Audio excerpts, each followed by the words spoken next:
राजस्थान में ईडी की दस्तक के बाद एक बार फिर पेपर लीक का मुद्दा गर्मा गया है। पेपर लीक को लेकर ईडी ने जिस तरह गोविंद सिंह डोटासरा के घर पर जो है दबिश दी, उसके बाद पेपर लीक का मुद्दा राजस्थान में एक बार फिर उठता हुआ दिख रहा है। हालांकि तत्कालीन शिक्षा मंत्री रहते हुए पेपर लीक की घटना जो हुई थी उसको लेकर ईडी ने दस्तक दी है। हालांकि इससे पहले सीकर के जो है कलाम इंस्टीट्यूट पर भी जो है ईडी की ओर से दस्तक दी गई थी, पड़तावलियाँ खंगाली गई थी। अब जिस तरह गोविंद सिंह डोटासरा के आवास पर ईडी पहुंची, उसके बाद लगातार बयानबाजी का सुर तेज हो गया है। हालांकि अब बीजेपी इस मुद्दे को भुनाने की कोशिश में लगी है। बीजेपी का कहना है जिन्होंने चोरी नहीं की है उनको डरने की जरूरत नहीं है। हालांकि जिस तरह ईडी की दस्तक हुई थी उसको लेकर राजस्थान विश्वविद्यालय के छात्र संघ अध्यक्ष रहे निर्मल चौधरी ने भी कहा है कि ईडी की कार्रवाई सही है, कहीं ना कहीं युवाओं को जो है न्याय मिलेगा। इससे पहले सचिन पायलट भी जो है पेपर लीक की घटनाओं को लेकर जनसंघर्ष यात्रा निकाल चुके हैं और साथ ही साथ युवाओं का मुद्दा भुनाने की कोशिश की गई है। एक तरफ चुनाव आयोग की ओर से जिस तरह राजस्थान में युवाओं का आंकड़ा बताया गया, 45 से 50 लाख युवाओं का आंकड़ा बताया गया, तो ऐसे में युवा वोटर साधने के लिए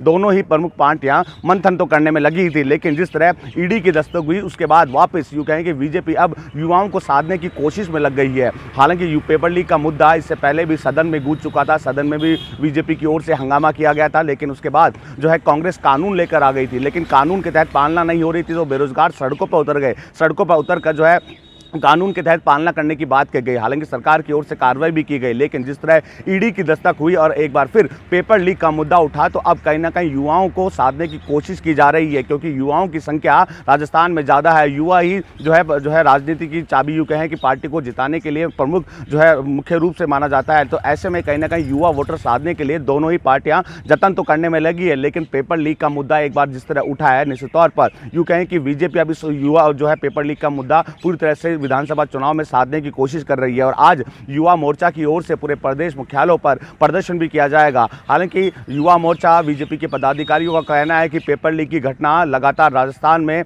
कांग्रेस राज में देखने को मिली। युवाओं के साथ छला हुआ, पहले तो भर्तियां निकलती नहीं है, निकलती है तो विसंगतियों का हवाला देते हुए उन्हें कोर्ट में अटका दिया जाता है और भर्तियां जब होने वाली होती है तो कहीं ना कहीं पेपर लीक की घटनाएं हो जाती है। कांग्रेस राज में लगातार पेपर लीक की घटना देखने को मिल रही है। इस तरह के आरोप बीजेपी की ओर से लगाए गए। बहरहाल विधानसभा चुनाव पास में अलग अलग मुद्दों को बुनाने की कोशिश की जा रही है।